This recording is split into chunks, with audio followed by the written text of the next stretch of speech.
Hello, everybody. Welcome back to more Sins of the Father. I just want to say a very big thank you to everyone who sent me some lovely messages and comments and feedback and all of that good stuff on the past two videos.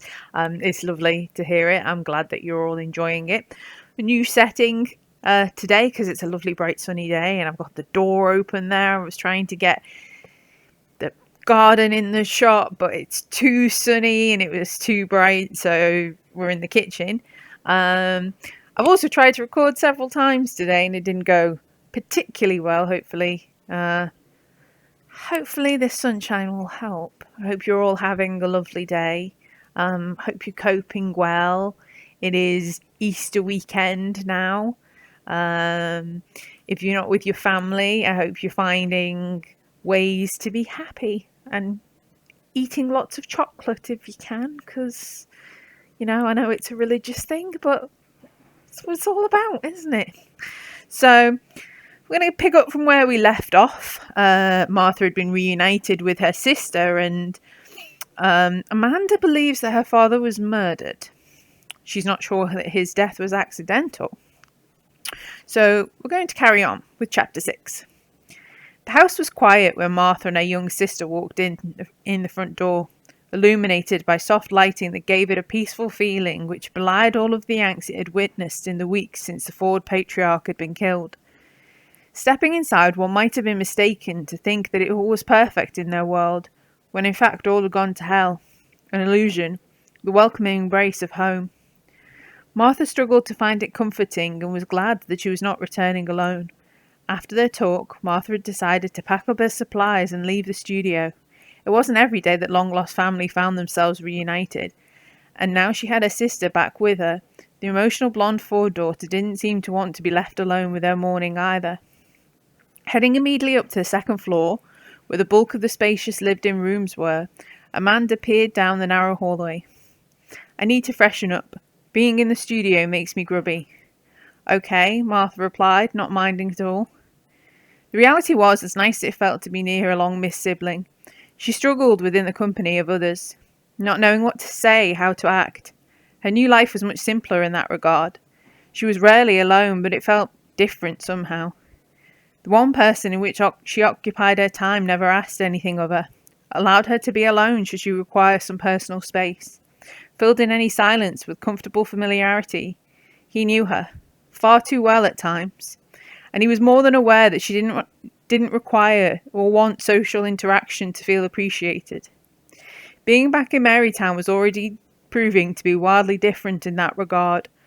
She had withdrawn after she and Martha had left the studio, barely speaking. Even when Henry White, Amanda's very charming boss, had tried to engage with her as he let them out of the closed gallery, to him it had likely appeared as rudeness, though he seemed to take it in his stride. An odd male, that one, unnervingly so. Amanda's voice slipped in through Martha's thoughts, making her remember that she wasn't alone. Gone out to run some errands. She tends to do that in the evening once everything's settled down for the night. Don't worry about Mum, she'll be asleep by now. All right, Martha replied, though she wasn't sure she liked the thought that Gail had been left alone in this house while she was in such a weakened state. Anything could happen to her. "I know this is hard," Amanda consoled, seeming to pick up on her fears. "But we've learned to do things for her, be here for her when she needs us to be, not when we need it." She sighed, more than a little bit forlorn. Most days she just sits in the room and stares out the window into the garden, like she's searching for something. She eats small meals throughout the day, barely. While Esther gets things ready in the evening, she stares at the TV. Martha frowned deeper. Gail never used to watch television. She doesn't watch it now. That hit Martha like a sledgehammer. Oh. There's still lots of books in there, Amanda offered, as if trying to cheer her up and take the dejected slump out of her shoulders. "When I'm home in the evening, I switch it off and read to her. She doesn't respond, but I like to think that she likes it. And I think that I remember that you like books too." Martha smiled softly. "I do. Well, maybe tomorrow you can pick a book." "I'd like that." Amanda nodded, a perfunctory nod of the head to indicate that she was done with the conversation. "Right, I need to clean up." "Amanda," Martha stopped her sister just as she was about to turn away. Would you mind if I took a look around the study while you sort yourself out? I'd like to see where it happened, and I don't want to just go in there uninvited. He would have hated that. Sure, she said brightly. You know where the key is, right? Right. Amanda continued down the left hallway where her bedroom was still seemingly located. Martha watched until she turned the corner before heading back downstairs to the ground floor, which was still apparently barely used apart from the kitchen and the small dining room to the rear. Off the entrance hall was a grand open reception room that was filled to the brim with decorative antiques that were probably worth more combined than most families ever saw in their lifetime. Mr. Ford might have been a terrible role model, but he'd always been an astute businessman. Art and culture had always been a lucrative venture in Marytown. Not surprising when the entire town was a painstakingly crafted canvas of architecture. Martha had never much cared about the business that put supper on her table. She liked it even less when the reception room had been filled with art dealers, entrepreneurs, and other hoity-toity upper-class types, schmoozing over bubbles and nibbles while they made deals and admired the impressive Ford collection. When she had, on the rare occasion, been invited to mingle, she'd almost always wind up beneath a table somewhere, out of sight, where both she and the host liked her best, out of sight and out of mind. She'd never been a part of that social circle, and it was hard to consider that a regret. Some things never really changed. The bureau-turned-drinks cabinet was located in a small anteroom off the ground room. Martha located the spare key easily enough, nestled within the glass confines of an upside-down whiskey tumbler. Made her feel a little bit sad to realise that Amanda must have put the seemingly insignificant lump of brass back where her father would have left it, once the authorities had no doubt stomped through his inner sanctum and concluded their proceedings. Sweet, naive little girl. She deserved so much better. The dead man's study was off to the right of the main staircase. As she slipped the key into the lock, Martha couldn't help but feel an illicit rush of repressed rebellion. Mr. Ford would have hated her entering his private room, snooping around. He would have hated it even more knowing that Amanda had let her breach the threshold without even a moment of hesitation. After all, she was his child too, right? If she asked to see where he spent the last moments of his miserable life, then that was fine and perfectly expected. It wasn't like she was about to dance around in there. Probably. The inner sanctum of Mr. William Ford's artistic enterprise was as deep as the corresponding lounge on the other side of the staircase, but twice as wide, having been knocked through to make more room for His Royal Highness. The window which he had allegedly fallen through took up a large part of the back wall, long crimson curtains framing it like red-coat sentries. The three-tiered candelabras were fixed to the high vaulted ceilings, operated by an extensive set of dimmer switches so the occupier could find the perfect hue of lighting to fit their current mood. Martha put them on, fully lit so that she could see everything, and there was a lot to see. Desks and shelves flanked almost every available wall, overflowing with books and files, stacked up like towers in a ramshackle city. Martha had no idea what sort of information they held, and it would take months to go through them all. She didn't envy the police and had to wonder if they had come to the conclusion simply to avoid the manpower it would take to seek for all the clues in the nooks and crannies that William Ford's study held within. A huge decorative red and gold rug flowed across the floor in the middle of the room, like a ghost centerpiece that oddly turned Martha's stomach when she looked at it, in spite of her never seeing it before. As she moved further in, she became more and more aware of eerie energy that seemed to linger within the space. Not malevolent, simply esoteric and alive, like it was trying to speak to her, whisper secrets that were not quite audible. And it more than surprised her. Amanda's beloved father was a null, and that meant he had no psychic or magical potential at all. There should be no energy of a mystical nature within the study. This was not right. Something had happened in there, and it was something bad. Martha just wasn't entirely sure what. Before she had too long to ponder, there was a deep monotone bing-bong noise from somewhere within the house. The doorbell. Martha froze for a moment. It wasn't her house, but not enough time had passed for Amanda to finish cleaning up, and Esther wasn't home, and damn it.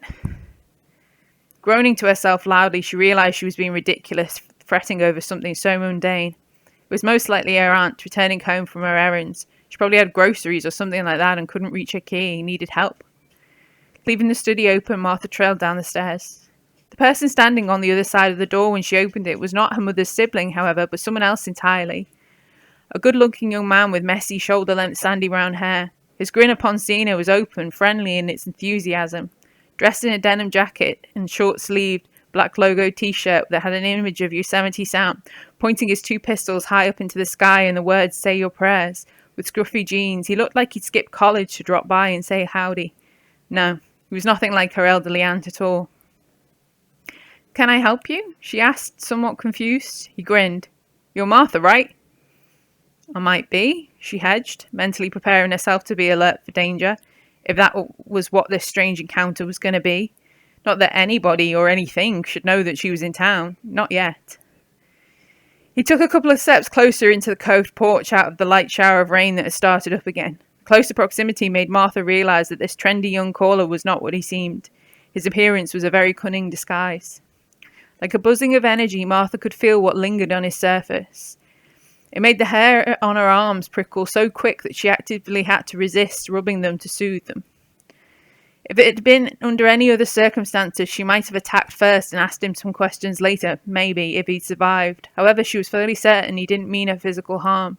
After all, he wasn't there for her. This was Amanda's psychic boyfriend, and he was a very powerful young man indeed. The young mystic grinned very mischievously as he witnessed the realization of his identity cross Martha's face. He offered out a hand and she stood there staring down at the outstretched appendage for an uneasy moment before shaking her head. He smirked, seemingly pleased in the knowledge that she'd read the dangerous potential that crackled in the air between them, and commented, "Amanda told me you were good. Glad she was right." Martha eyeballed him suspiciously. Didn't seem to bother him in the slightest. There was a lot of ego in this young, talented soul stepping through the doorway and into the hall without being invited. Evidently, he visited Amanda at home a lot. Martha wasn't at all sure how she should feel about that, now she'd met him in person, and become even more uncertain as she sealed the door behind him. "I have to admit, though," he continued, appearing too amused by her discomfort to make her happy, "I'm eager to test you out." "Excuse me?" Martha asked incredulously. "Your psychic shielding," he clarified. "If I hadn't known who you are, I might have mistaken you for a complete null. It's like a brick wall trying to read you. And believe me, I've been trying." Martha shrugged, tried to play down her annoyance, somewhat glad that this little arrogant boy had failed in his endeavour to get inside her head as quickly as he was getting under her skin. "Maybe I'm just not as powerful as you've been led to think," she said. "Yeah, I'm not buying that." He shook his head, pointing a teasing, accusatory finger in her direction. "You are what you are, Valentine. You know nothing about me or what I am. Joe." "Oh, I wouldn't be so sure about that," he grinned, so full of himself it made Martha feel like punching him in the face just to see what might happen. "And it's Walsh, by the way," he corrected. "That's what most people call me. Only Amanda calls me Joe." Martha's indignation peaked with a spiking blend of trepidation and curiosity. Nobody had spoken to her in that way for a very long time. Nobody violated her defences and lived to brag about it. Not anymore. However, there was something about the brash boyfriend of her younger sister that was familiar, comforting almost. He spoke a language that she knew far too well and hadn't expected to hear in Marytown, and that saved him a verbal disemboweling. For now, at least. "Are you trying to imply my defences are structurally unsound, Walsh?" she retorted, raising an eyebrow. "I thought I was a wall." He shrugged. "Even the best brickwork can succumb to termites." "You often refer to yourself as a common pest." "Termites are the most successful insects on the planet, Valentine." "You keep calling me that," Martha noticed, with a newfound layer of suspicion. "How do you know that I use my mother's name?" He gave her what was undoubtedly the first and last humble smile she had ever received from him. It was a bit unnerving, a little bit too real. But for a brief glimpse, Martha understood Joe Walsh a little bit better and changed her mind about telling Amanda that she didn't approve of the relationship. Especially when his next statement was simply stated, "Because you're not a Ford." "No," she openly agreed. "No, I'm not." "A lot of people can be difficult to read like you are. Not impossible, but a bit tricky," Walsh continued to posture after a moment had passed. The front door had been sealed and the two of them made their way upstairs to the only lounge that Martha liked, in the room that was adjacent to the counterpart of the cluttered study. The past decade had made a mark upon the decor, lavish and in keeping with the rest of the house, but thankfully not one corner of the house's influence. It had always been luxurious yet informal, and most importantly, it had always been safe. Martha had fond memories of that room. It was one of the few that she did. Walsh removed his jacket and shoes upon entering, respectful of house rules it seemed. He took the sofa that was catty-corner to the large flat-screen television that was affixed to the wall above the pale marble fireplace, relaxing back against the sumptuous cream cushions, and seemed to be as comfortable in the room as Martha. She considered asking him his opinion of his girlfriend's late father, but decided that such questions could wait. Instead, she continued to let him chat. Most true nulls are ridiculously easy to read. They scream normal so loud it hurts. Honestly, I can't say I know that many normal people. No, he chuckled. I don't suppose you do. It oddly didn't surprise Martha that her sister's exceptionally talented boyfriend had no questions or more comments to make about the covert personal information that he'd surreptitiously accessed in her head. She should have also been more disturbed that it didn't disturb her at all. In a very bizarre twist of circumstances, she found that she trusted Joe Walsh. She didn't understand it, but since she was short of allies here, she made a conscious decision not to question it too much. Instead, she decided she wanted to know more about the young man who was dating her baby sister, opting to ask, "How old were you when you first realised you were psychic?"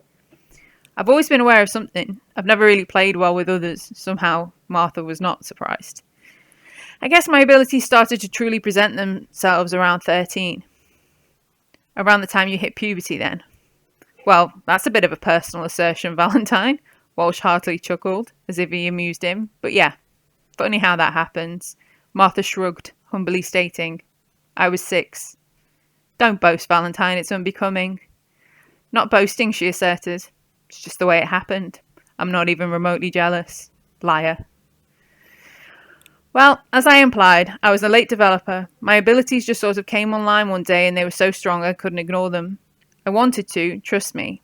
I had my fair share of confliction about it all, and I had no idea how it was going to fit into my life, my stupid religious family and all that. Didn't want it, not even a little." "Well, you seem to have adjusted well." He shrugged. "After a while, I realised that it wasn't going to go away and it was stupid to keep fighting. Instead, I got help. I embraced it. I refused to look back, and now I'm pretty great at the whole thing." Ignoring the obvious arrogance, Martha focused in on what he said that genuinely interested her. "You say that you got help?" "Yeah," he answered without missing a beat. "I have an adept. That's a psychic trainer. He's great. I still see him a few times a week if I can get the time away from Empire." She frowned. "Empire? Walsh visibly floundered for the first time since he strode into the Ford residence. After a brief pause, he said, "Amanda hasn't told you what I do for a living yet, has she?"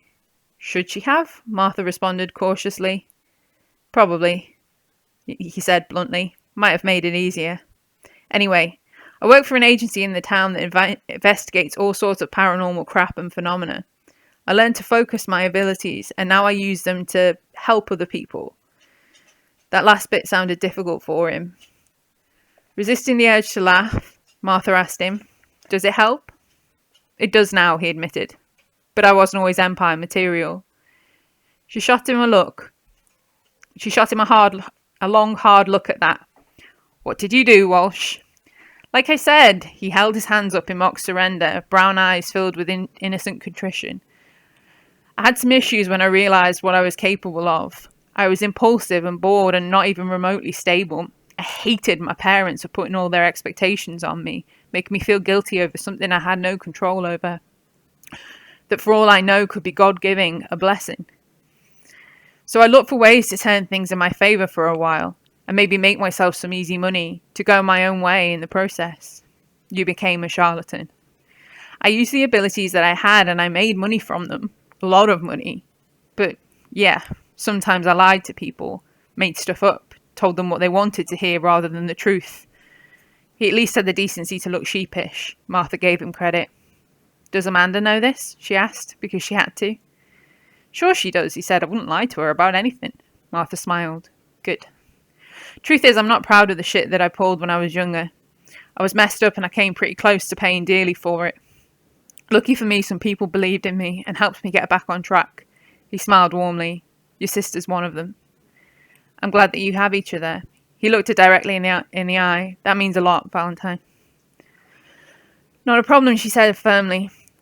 I might have missed a big chunk of her life, but Amanda is still my family. She's still my blood. You do know that if you hurt her, I'll kill you, and it'll be very painful. Walsh visibly gulped then, but he nodded. Good. So he did know how dangerous she could be. I understand. Great, she smiled, trying to hold just that teeniest bit of threat into it. Because why lose an advantage when you've gained it?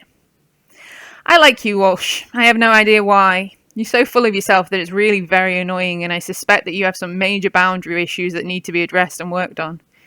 Yeah, he conceded softly. That's a fair assumption. I'm trusting you with my baby sister.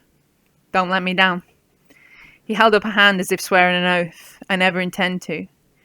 Briefly, Martha considered telling him that where she came from, that kind of vow would have gotten him into big trouble potentially, but she decided that she'd keep that tidbit in her pocket in case it ever became necessary to make him honour his word. Besides, she was certain that she'd scared him straight enough, and it was obvious how much he cared for Amanda, who chose that moment to finally rejoin the two of them in the lounge. Fresh from the shower, the colour returned to her cheeks, giving them a rosy hue that made her look even prettier than she had before. Her blonde hair was now loose. Martha could see that it was long and wavy, and as wavy as her own had been when she was her sister's age. Just fair. The yang to her proverbial yin. The soft golden waves tumbled over her shoulders, resplendent against the blue and white stripes of her fitted rugby shirt. A fresh pair of jeans completed the outfit, and her feet were bare.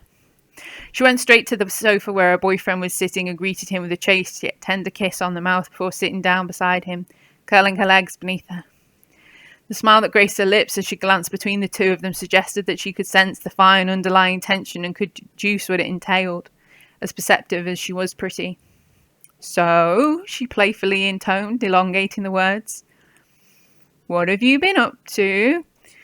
How incredibly awesome... Sorry, I've just made that close.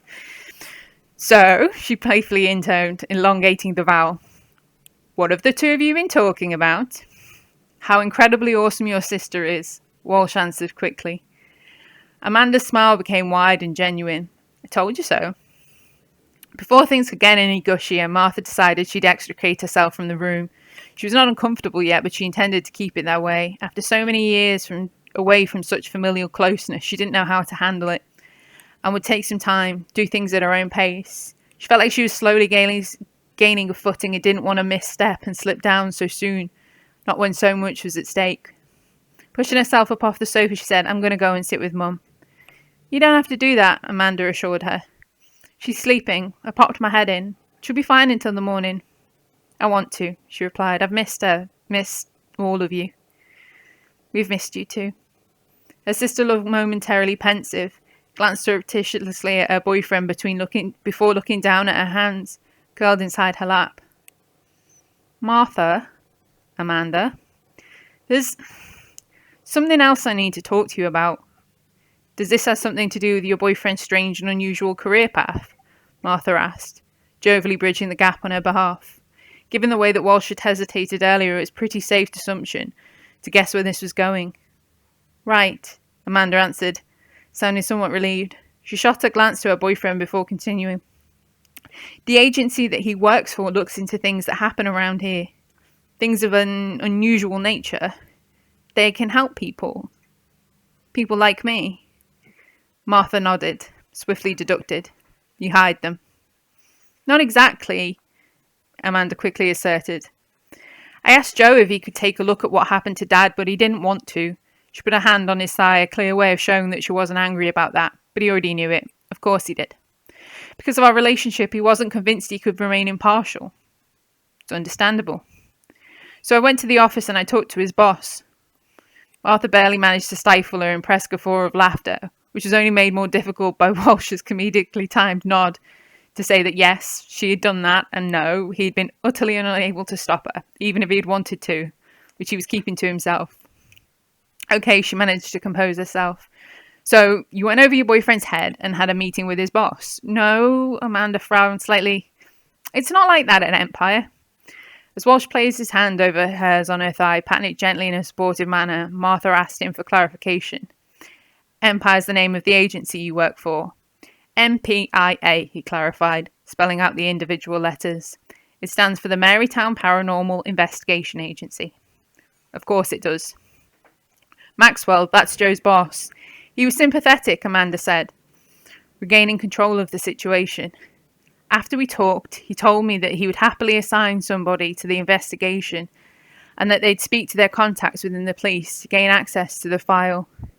He asked for a list of people Dad knew and did business with, and said that the investigator would need to come over and take a look through the study to see and examine where it happened. Okay, Martha said, drawing out the first syllable. I'm not asking for your blessing, Amanda asserted quickly. I just want to make it clear. I started this on my own and I'm going to see it through whatever the outcome. She drew in a deep sigh. I don't know if what I'm doing is right, but I have to do something. I know there was more to what happened. I saw him, Martha. He was in danger. I'm not telling you to put any pressure on you or to ask you to get involved. I don't expect you to do anything or even support me in this. I just thought that you deserved to know. What's this all about, Amanda? The younger woman paused, swallowed, as she tried to gather her thoughts.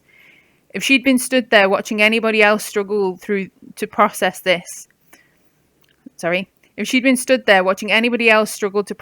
like this while their boyfriend was sat next to them, Martha might have demanded that he get his backside into gear and bloody well comfort her. But it was clear that the two of them had a very positive and healthy relationship, and that Joe Walsh knew her baby sister well enough to know when to apply the love and when to back off. On a long, flustered exhale, Amanda disclosed what had been bothering her. The investigator is somebody that you used to know. Who? Martha asked, frowning, suddenly nervous. It's Parker. Michael Parker.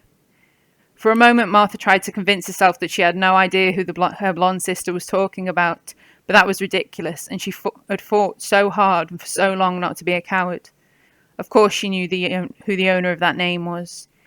He'd more than earned the reaction that her body was suddenly fighting and the surprise that caused the intermittent blinking of her eyes for a disquietingly long time. The years had not erased that name, the memories of the person who had once mattered so much to her. I thought that you should know, Amanda affirmed. I didn't want you to bump into him unprepared and for things to be awkward and for you to feel like I'd hid it from you. That wouldn't be fair. No, Martha replied, voice oddly muted. I appreciate it. Are you alright? Yeah, I just didn't think of...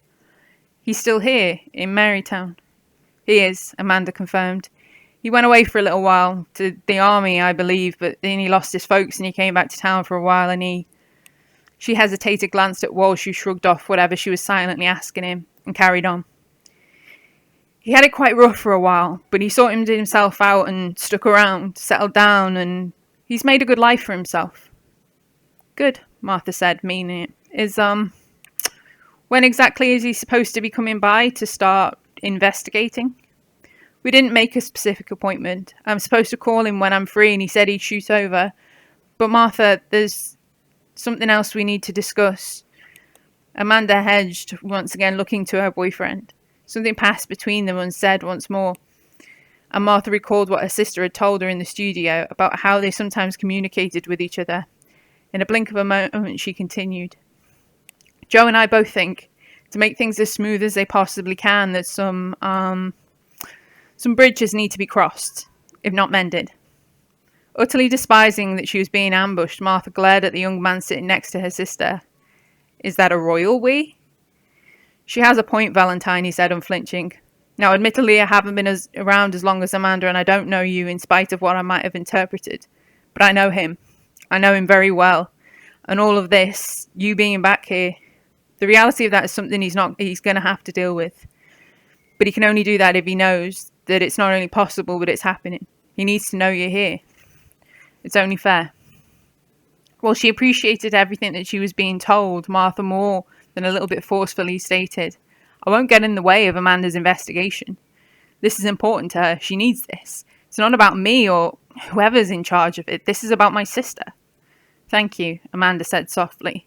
But it's not that simple. Why not? She stubbornly argued, even though she knew she was not occupying a moral high ground, let alone dancing along the edge on steady footing. You probably won't even care that I'm back. Walsh looked at her directly in the eye. He'll care. The two of you have history, Amanda gently tried next. You were together for a long time and then you went away. Don't get me wrong, I'm happy and I'm grateful that you're here and that you want to make sure that we're okay, but it's not just me and Mum who missed you when you were gone. It's not just us that considered you to be a part of their family. And you know it. Walsh nodded mutedly in agreement with what his girlfriend had said, and Martha could not continue to temper the reaction that her body made to the way that the conversation had turned. A deep longing crept into her chest and tightened her stomach. It was a sensation that she hadn't felt in such a long time. So similar, but at the same time different from the pining that she'd occasionally experienced for Amanda and for Gail. Her body knew it too well, and she knew that she was trying to fight a losing battle. All right, she sighed resolutely. What do you want me to do? That was chapter 6. It was quite long. It's longer than I thought it was. It looked quite small. Let me have a quick drink. Yes, so we've met Amanda's boyfriend. Interesting character that he is. Troublesome character that he is. And they have sort of laid down what seems like quite a personal challenge for Martha to face next. I was going to read chapter 7 because on paper it doesn't look that long, and I wanted to make sure that things were broken up, but yeah, I'm going to go ahead. It's only a few pages. So, yeah. Chapter 7. Martha stared down at the small rectangular business card in her hand, trying to decide what to do next. As she saw it, she had 2 options. Well, 3, actually, but she didn't think her sister would approve of her disappearing for another 13 years without saying goodbye. As solutions went, that one lacked a certain bit of decorum. While she was working things out, she slipped into the master bedroom to sit with her mother. Gail was, as Amanda had stated, sleeping soundly, and likely would do until the morning. Her eyes were closed, her breathing deep and even. Martha deeply hoped that she was finding some peace in her rest. She deserved it more than anything. When she was young, Martha knew that she had been vulnerable and weak in ways that made her selfish later in life. She had suffered more than most, but that was no excuse for how utterly she had sealed herself off from the people that loved her. Not really. Not when she had a woman like Gail Ford watching over her. One of her earliest memories was an incident that occurred when she was just 4 years old. She had slipped in the bathtub and gashed open her chin. She was too young to remember it in detail, but Gail vividly recalled the story so many times it felt like she could picture it vividly. The strawberry-scented bubbles, rubber ducks and toy ships, the stream of blood that had diluted with the water so badly that it streaked down her neck and chest, making the injury seem so much worse than it was. It was a vivid painting in her mind. It was the first of many similar mishaps, and also the first of her many scars. Yet the story had become infamous in Ford family circles, not because of Martha's injury, but because it caused Gail to have an anxiety attack so severe that she needed medical treatment, and was considered that the first moment that she truly realised what it meant to be a parent, to truly love somebody else unconditionally. It was with that realisation that beyond her control, her baby girl could get hurt, and there was nothing she could do to prevent it. That evening, on the way back from the hospital, they'd gone for ice cream. Martha had always made herself sick with the amount that she'd eaten, but Gail simply laughed and joined in, grabbing a spoon of her own. It very quickly became a tradition, as it transpired that Gail's firstborn was a clumsy child. Bumps, bruises, grazed elbows and knees, broken bones. There'd been many accidents and a stockpile of sweet desserts that was relied upon more than the widowed Mrs. Ford could have ever known. Far too many accidents. Martha might not have remembered that first cut vividly, but she remembered most. She only wished that she couldn't. None of that was the fault of the woman who slept in the bed before her, though. Martha knew that her mother had done everything that she could have done, and she would never blame her for loving the wrong man. In the face of the darkness that plagued her childhood and teenage years, her mother had been the sunshine and had given her so much, including a sister who she had loved deeply in spite of their differences in age. There was nobody more worthy of being protected, of being cared for or saved than her family, and it was time for Martha to repay all of the devotion that she'd been shown, to step up and be the eyes, the courage and the strength of the people that had loved her deserved, to mend her burned bridges. And that meant all of them. Amanda was right. Before she left Marytown behind, Martha's family had consisted of another person. Somebody who'd once loved her. Somebody who'd made the times when she was in pain hurt less. Somebody who knew exactly how dark her home life could be and protected her. Gave her sanctuary whenever she needed somewhere else to go. Somebody who had taken one look at her all those years ago and decided that she was the one he wanted to give his affection, his time, and half of his packed lunch to. It was Martha's responsibility to make amends for how she had, however unintentionally, repaid his devotion with abandonment. She owed him that much, and she knew it. Deep down, she knew it. Glancing back down at the card that was still in her hand, she decided that while it would be easier to do what she had promised from afar, it would be cowardly. If she was going to make amends, build bridges like her sister had inferred, she was going to have to bite the bullet and do it quickly, so that she was not standing in the way of the investigation that her sister was desperately needed.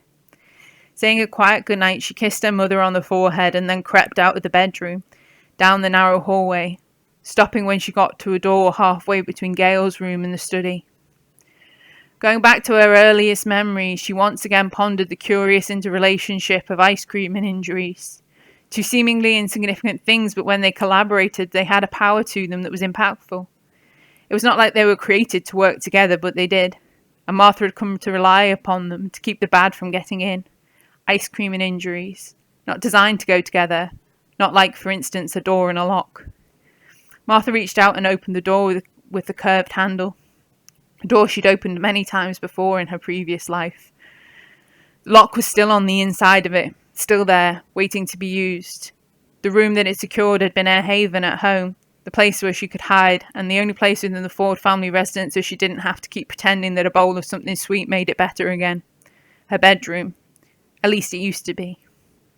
Stepping inside and flicking on the light, Martha quickly realised that it was simply a room, and not just because Esther had told her that Mr. Ford had gutted the place after she'd decided that she wasn't going to return with Gail. The lovely cornflower blue painted room was pristine. Her mother had done a grand job of restoring her daughter's belongings to where she believed they'd been left, but simply it wasn't the same. It was stark, unnerving, and a relief. Martha couldn't help but see an empty shell filled with phantoms that posed as memories. It seemed like she'd spent forever in these walls, a door locked behind her, but in truth, time was completely relative. The night she spent in solitude, crying into a pillow, were a prelude. They didn't define her. She was not a victim of her past. Still, curiosity took her further into the room. The wardrobe was 2 doors wide and deep enough to comfortably fit the hangers. Martha opened it and took a look inside, not surprised to find that it was a little bit sparser than when she'd left it. Gail was resourceful, but she was clearly above rooting through rubbish bins, which is where Mr. Ford had likely tossed a lot of her clothes.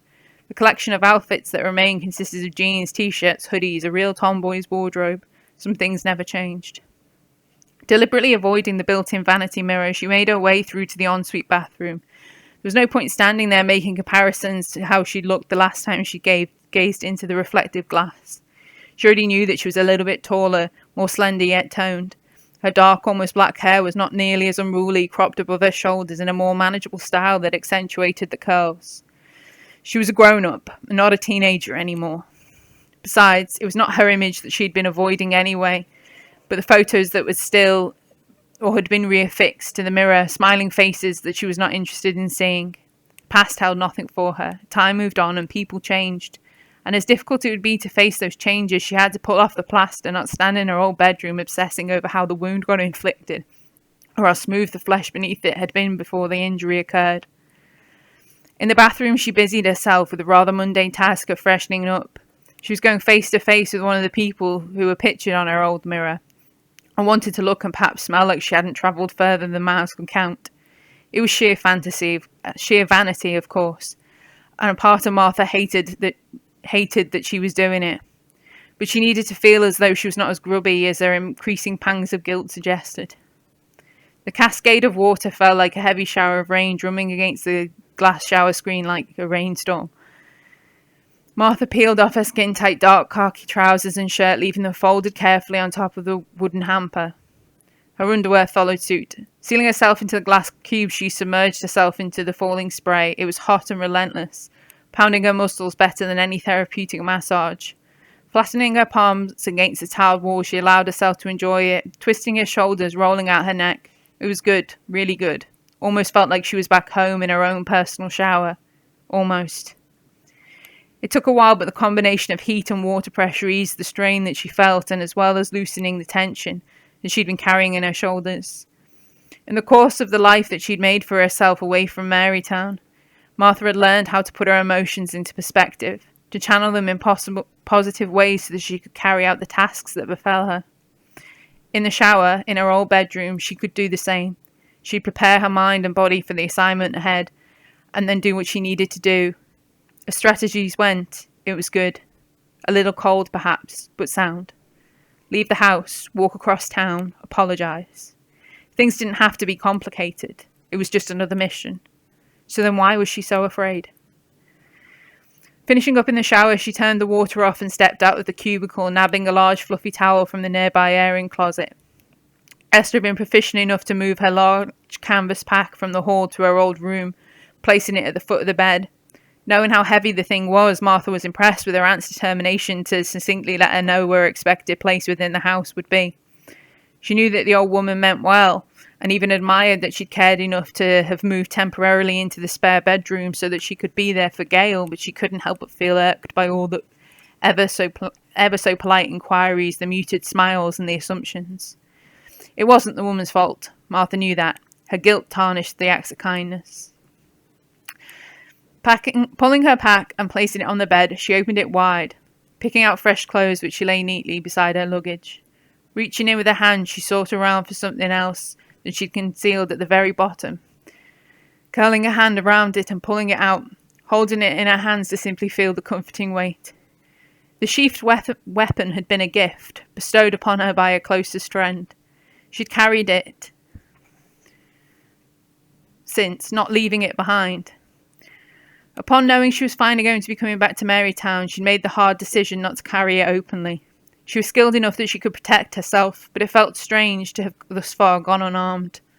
Marytown was not a safe place, especially not for her. For a long moment she stood at the end of her bed and debated whether or not she should take it with her, eventually opting against it. The decision simply came down to practicality. A weapon, even sheathed, carried responsibility. Oh, hang on, sorry. For a long moment, she stood at the end of her old bed and debated whether or not she should take it with her, eventually opting against it. The decision simply came down to practicality. A weapon, even sheathed and carried responsibly, would most likely need to be explained, and she was not prepared to answer those questions. It was a risk, but she was no longer a naive teenager. She knew what lurked in the dark hills that surrounded the town, and knew that she had to be cautious. She had to trust in her ability to keep herself out of danger, and besides, a blade couldn't save her from the confrontation that she was headed into next. She had to survive what came next alone, and trust. She had to face what came next alone, and trust that she'd survive it. Okay, well, now 2 chapters down. I think that's a really good place to leave it off, hopefully leaving people wanting more. As I said, Amanda and Walsh laid her down a very personal challenge there, and I wanted to just wrap up her time in the house before she leaves and goes and tackles that. Giving a bit of an insight there into Martha herself, her past, things that may have happened to her. It's emotional, and the next chapters are going to be emotional, but they're not for today. Today I get to enjoy the sunshine and not feel like I'm being torn apart from the inside, because, you know, writing is deeply personal, and reading aloud is tough as it is, but sometimes as well, when you're reading aloud a story that you've written that is quite personal to you as well, it's going to be fun. So thank you very much for watching and listening. I am planning to record some more tomorrow, but it's Easter Sunday and I might take it easy. I haven't decided yet. But if I don't record tomorrow, I'll record on Monday and we will carry on. So leave me some feedback. Let me know what you think. And I'll see you in the next part. Take care.